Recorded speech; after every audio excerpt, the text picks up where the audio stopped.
Hello, hello! Bienvenue sur le podcast Les choses de la vie. Les choses simples sont belles. Partageons des ondes positives et profitons pleinement de chaque instant que nous offre la vie.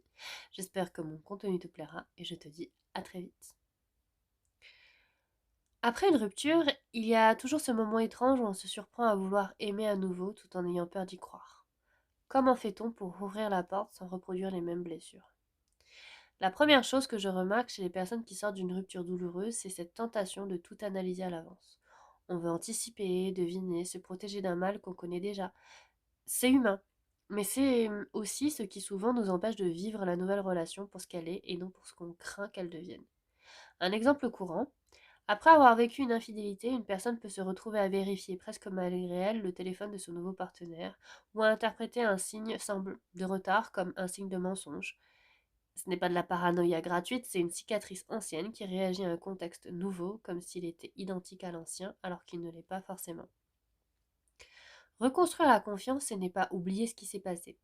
C'est apprendre à distinguer ce qui appartient à l'histoire précédente et ce qui appartient à la personne qui est là, maintenant, en face de nous. Ce sont deux choses très différentes et pourtant notre cerveau adore les confondre. Un silence un peu long au téléphone et voilà que ressurgit l'angoisse d'un ancien abandon. Un mot maladroit et c'est toute une histoire de trahison passée qui refait surface. Prenons un exemple concret. Un nouveau partenaire annule un dîner au dernier moment pour une raison professionnelle légitime. Pour une personne qui a vécu des annulations répétées et mensongères dans une relation précédente, ce simple contretemps peut réactiver une alarme intérieure, disproportionnée par rapport à la situation réelle.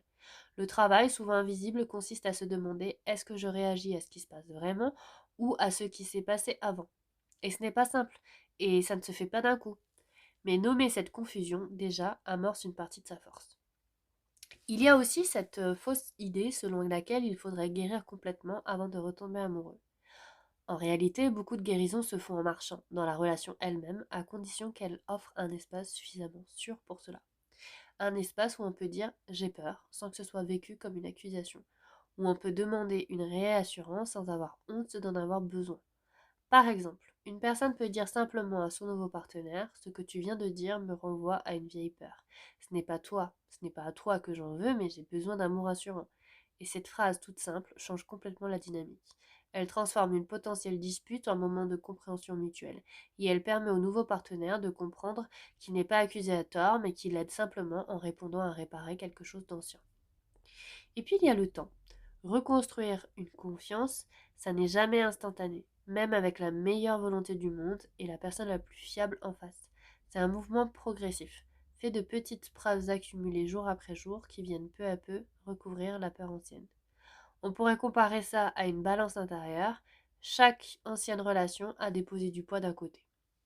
Chaque nouvelle preuve de fiabilité, un rendez-vous honoré, une parole tenue, une transparence spontanée, dépose un peu de poids de l'autre côté. Et il faut du temps et de la répétition pour que la balance penche à nouveau vers la confiance. Mais ce mouvement patient est bien réel et il se produit à condition de le laisser advenir sans le brusquer. Et vous, quand vous avez recommencé à faire confiance après une rupture, qu'est-ce qui vous a aidé à faire la différence entre vos peurs anciennes et la réalité de la personne devant vous? On ne guérit jamais seul d'une rupture, mais on peut apprendre pas à pas à aimer à nouveau sans porter le poids de tout ce qu'on a déjà traversé.